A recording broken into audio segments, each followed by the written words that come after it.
Morning, everybody. Welcome to today's session with Lisa Sarami.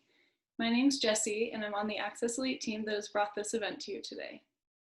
For those of you who have logged on to one of our events before, welcome back. For those of you who aren't familiar with us, Access Elite is a health and wellness company that provides on-demand wellness content, same-day prescription delivery, and facilitates live virtual events such as these, as well as much more. We at Access Elite are so glad to facilitate this event and bring a little bit of positivity and connection to your day. I'm thrilled to introduce our guest. Lisa is a marriage and family therapist, meditation guide, and yoga instructor. And with that, Lisa, take it away. Thank you so much, Jessie. So we are beginning a 4-week series today, and the all-encompassing conversation around sleep.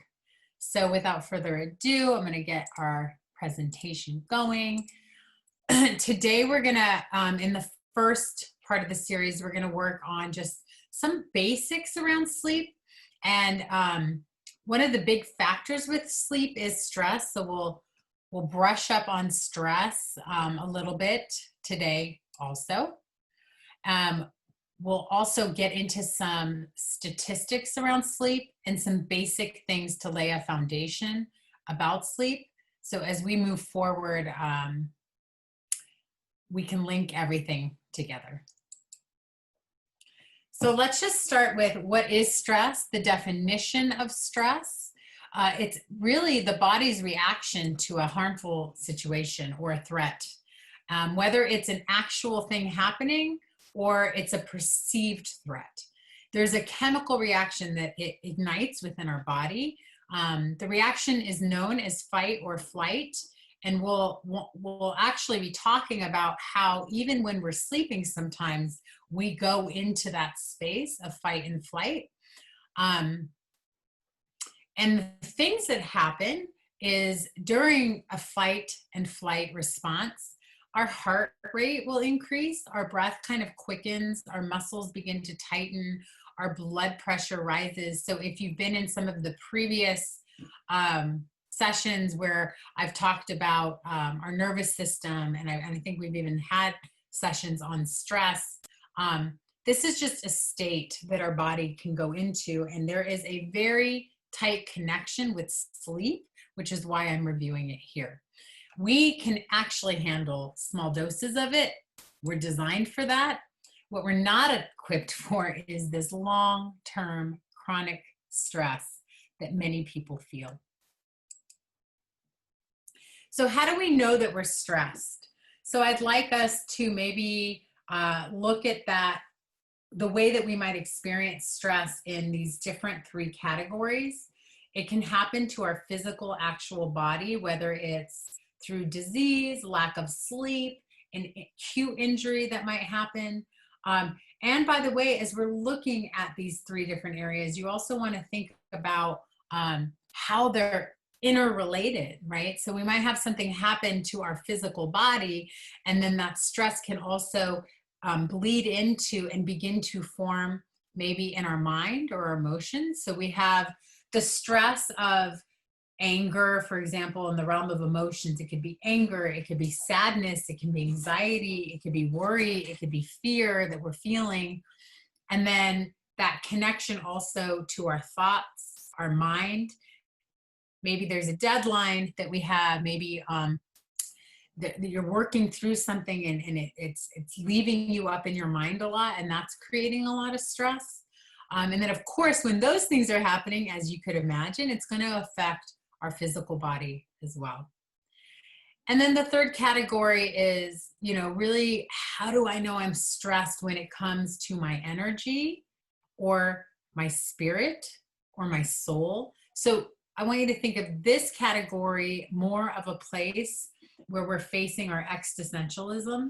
We're facing the parts and the pieces of us that either do have a connection or do not have a connection to a higher power, or that deepest part of our soul that's within, our energy, right? Like sometimes it's hard to almost separate it from your mind and emotions and your body, but just energetically, we're energetic beings and we're constantly giving and receiving energy. So stress can also arrive or show up in that way. And when we're out of balance, we're not able to connect to that higher part of ourselves, that heart consciousness. So just, asking ourselves questions like, how do I know when I'm stressed out? And then being able to discern, like, what's the root of it? Even though I might be feeling the stress in all of these areas, is it actually coming from something that's happening to my physical body, an experience and the situation maybe that I'm going through in my life, so that we can really tend to the stress. And as we move forward, you'll understand why it's more and more important to not ignore it.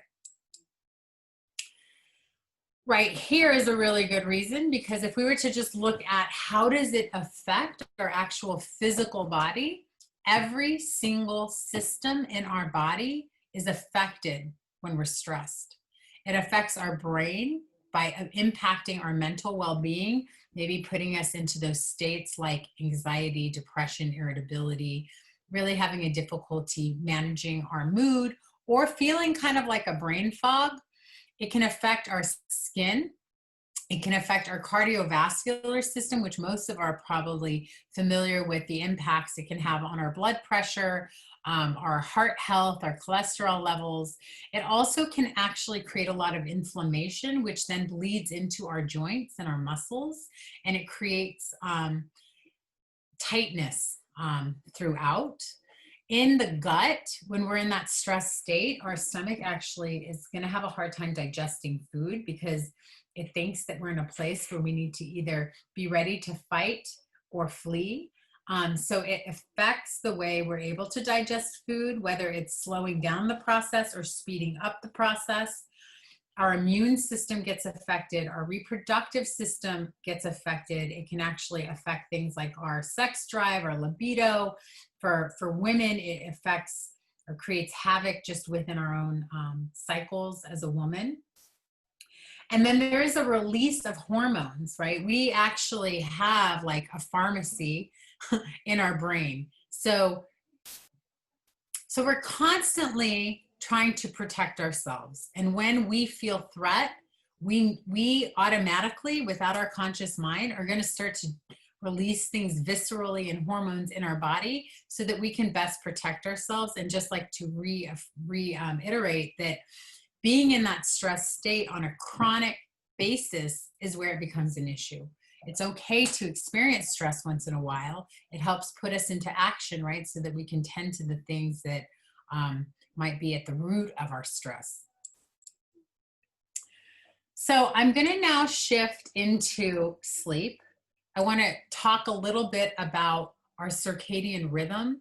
I was just talking about hormones. And so when you look at this graph, there's these two hormones that are getting, there's a lot more than two. So part of what I'm trying to do when I go through this stuff is keep it as simple as possible so we can digest the information. So typically, ideally, a lot of us have heard that cortisol is a bad thing. It's a stress hormone that actually is not a bad thing. When it is released at the right time, it fully supports our functionality. So ideally, we wake up in the morning, the cortisol gets released. It's kind of like that natural caffeine. It carries us throughout the day so we can do the things that we do.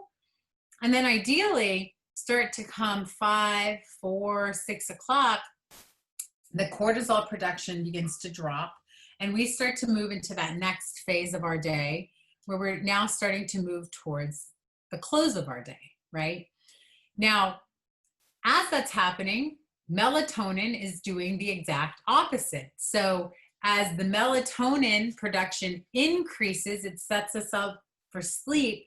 The cortisol is decreasing, and in the mornings, ideally, the melatonin is decreasing and the cortisol is increasing.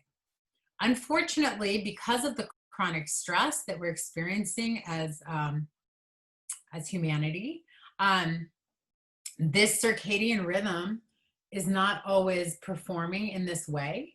In fact, 50 to 70 million people in the United States alone suffer from one or multiple sleeping disorders. Almost 40% reported that unintentional falling asleep during the day at work has happened in the last 30 days.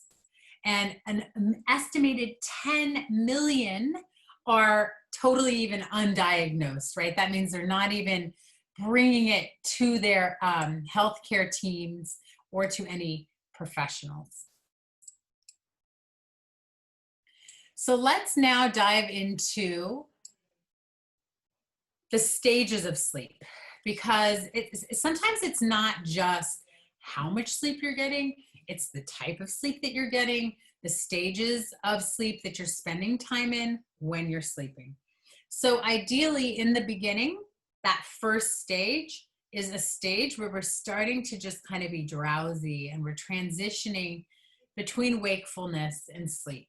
Most of us might relate to this more like in the morning when we're waking up and we're kind of in that space, that's that liminal space. So that's the very first stage. It lasts, I don't know, maybe 10 minutes or less. And in that space, it's a lot easier for us to be woken up. And then the second stage we're in is a little more of a shallow stage where we can still be easily awakened.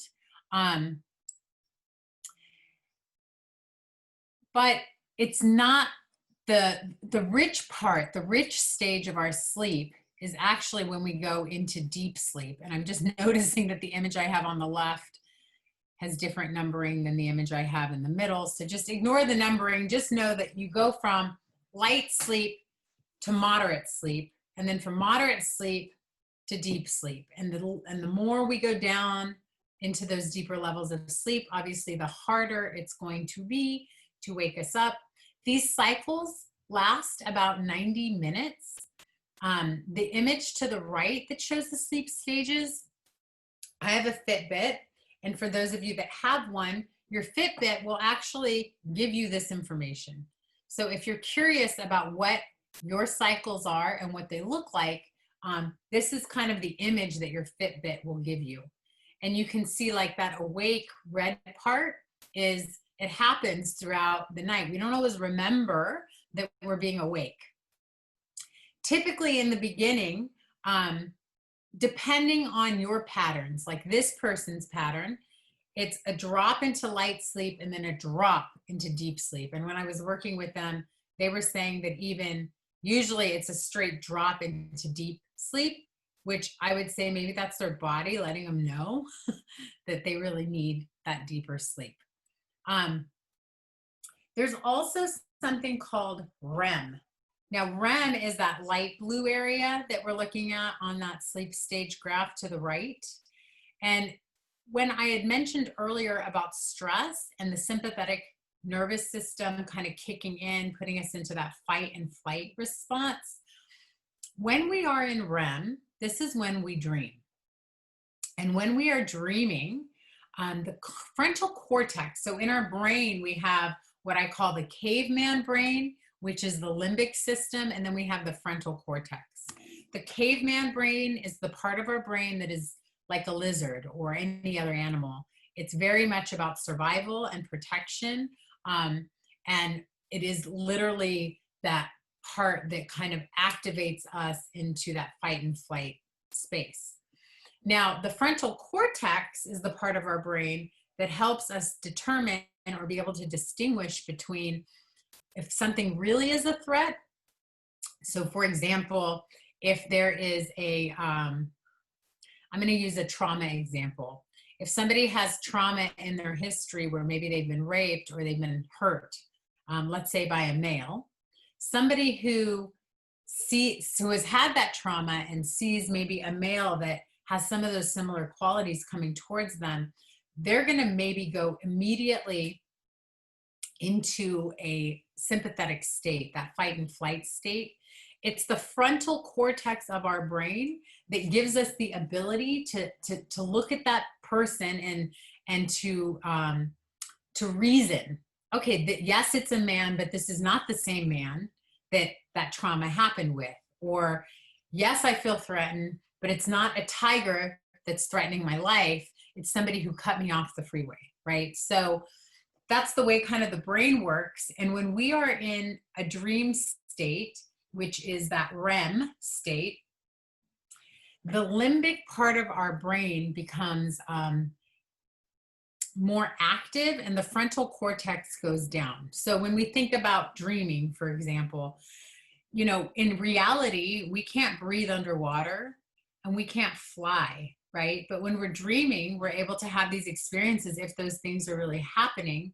And it's because that frontal cortex, that reasoning part of our brain, isn't active. It's really the limbic part of our brain that is the part that has these outlandish ideas that show up in our dreams. So when we're in that dream state, our eyes are darting around. We're actually, even though we're sleeping, really activated sympathetically into a fight and flight state. So I guess one of the things you might consider is that's not going to be the most restful part of your sleep. So if you're getting 8 hours, 6 hours, 7 hours, whatever it is, but you're spending the majority of your time in either the earlier stages of sleep or that REM sleep, which is part of that cycle, then we aren't actually getting that restful sleep that we need for our bodies to fully restore themselves and rejuvenate themselves. Moving forward, continuing to look at the sleep cycle and continuing to look at it from that perspective of time, like how much time are we spending in the sleep cycle? It's repeated every 90 minutes. So that's why sometimes it's harder for us to wake up at certain times, and then sometimes it's easier and we just wake up, right? Because it depends what stage we're at within our cycles. And then as we get deeper into our series together, we're going to be diving into the insidious relationship between stress and sleep. We're going to be diving into how stress impacts our ability to sleep and how our lack of sleep impacts our levels of stress and how we can end up in this kind of like this place where we might even feel stuck around it. Dreams are important for those of you that were with us for the 4 or 5 week dream series. We were talking about how dreams help us resolve unresolved issues that sit in our unconscious. So it's not that we don't want REM sleep or that we don't want to dream.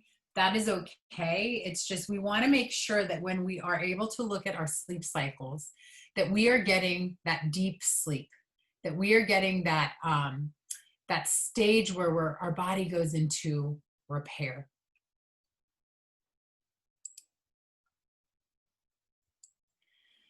Again, another image. I'm one that loves images. If you come to my webinars, you know that.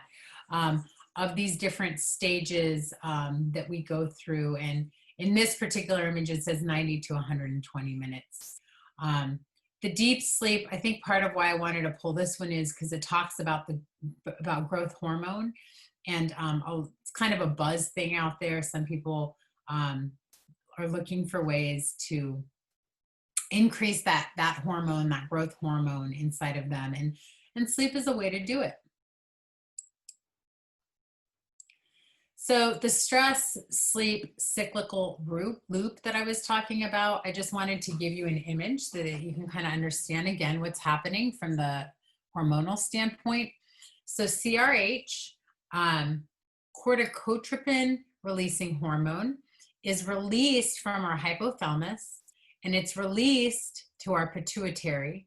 And then from there, it sends the signals to our adrenal glands to release the cortisol. So as you can see, well, and you will see more as we continue to go through this series, the stress response and the stress reaction of hormones ultimately does create cortisol. And it's not that cortisol is bad, but if we were to go back to that first image where cortisol and melatonin kind of do the opposite and ideally are following the circadian rhythm of our planet with the sun and the moon. If we are continuing to overproduce cortisol at the wrong times, then we're depleting and we're robbing Peter to pay Paul for the next day.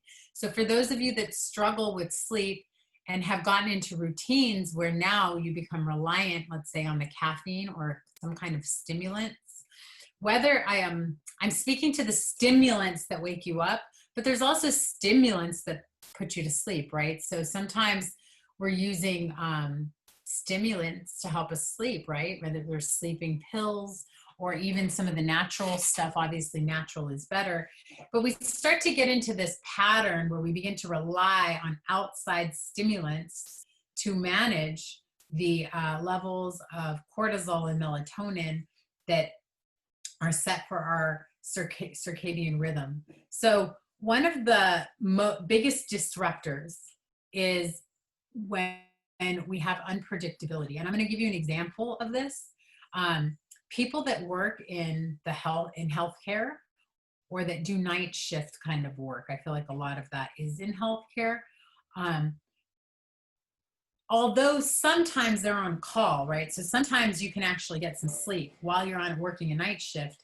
And also at the same time, you are expected to be available if you're needed, right? So there's this unpredictability in a night shift situation. Or maybe there's a different situation and you're like, yeah, I have that in my own experience. If you're a mother, you have that experience with the newborn, right? You know it's going to be fragmented. That baby, you are on that baby's sleep time clock. You are not on your own. But it's really the worst. It's really a big disruptor because as you can see, as we've gone through those hormone releases, that our body is going to continue to release hormones to support us. And then it gets very, very confusing for the body when we're in this space of over producing cortisol at the wrong times. And that overproduction keeps us up.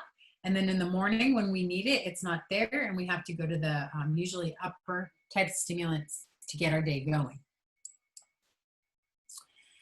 So I'm going to do this kind of light, meaning we're not going to go deep into sleep tips, but if you're on this webinar today, I'm assuming that there's something going on with you in sleep.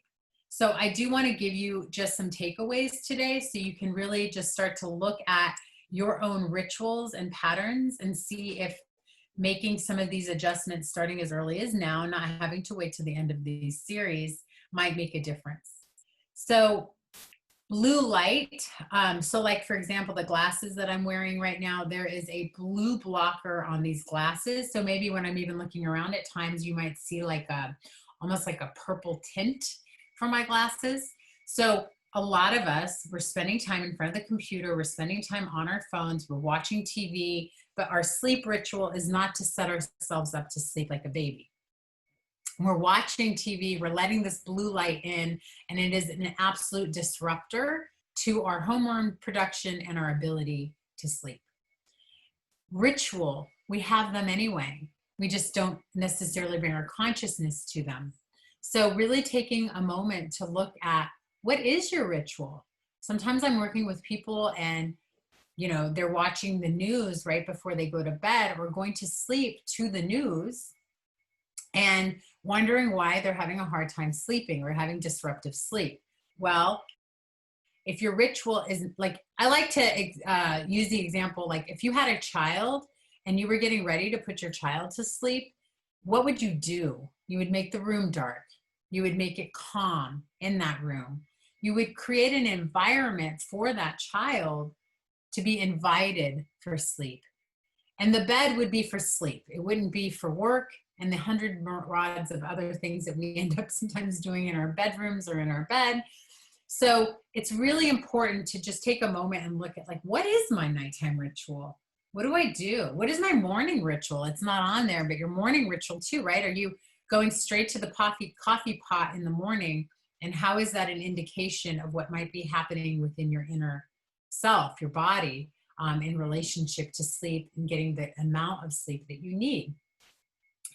Another thing that I notice a lot is sometimes people have a hard time sleeping when their stomach is empty, so they'll eat. Or I've worked with a lot of clients that go to alcohol. They're trying to do things to help them fall out of that consciousness so they can fall asleep. Now, in theory, that sounds great, But unfortunately, in the middle of the night, we'll also see there's different patterns of sleep disruption. Some people wake up in the middle of the night. Some people can't fall asleep. Some people can't wake up, right? So there's all different kinds of ways that it can show up. But if we're basically putting anything into our bodies that has sugar or caffeine, the caffeine, I would say anytime in the afternoon after you have lunch, like you should probably cut the caffeine, whether it's through coffee or soda or chocolate or whatever it is. But then the alcohol also, what happens is our blood sugar drops. So in the middle of the night, our blood sugar drops, and then about 2 to 4 a.m., boom, it wakes us up because of that drop.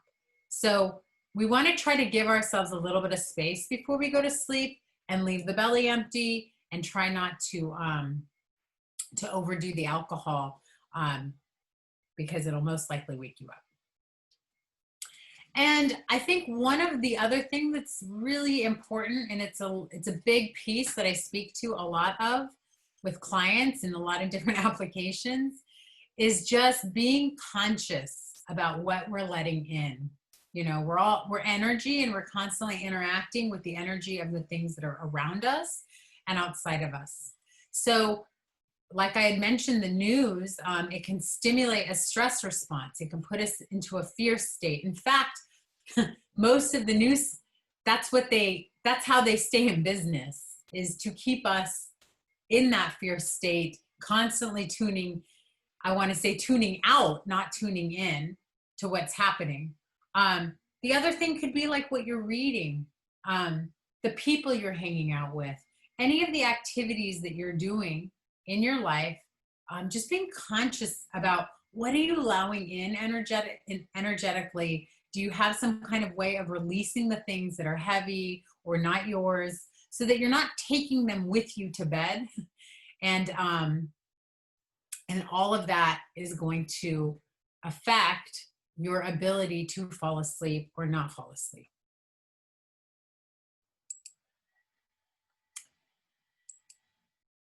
So I want to just give I think we have a couple minutes, not a whole ton of time, but if you want to message through the chat or even unmute yourself and ask if there's any questions that anybody might have, I'll stop the share here and just kind of open it up. And I'll say that I want to just kind of name what the topics will be of the sleep series, so you kind of have an idea. Next week, we're going to get into how the lack of sleep is a stressor. And then we'll talk the following week about how stress is a disruptor. And then we'll really dive into the realm of like tips and tricks for better sleep in the fourth one. So with that said, I'll turn it to you guys and to Jessie, and I'm happy to answer any questions that you might have about the information I went over today.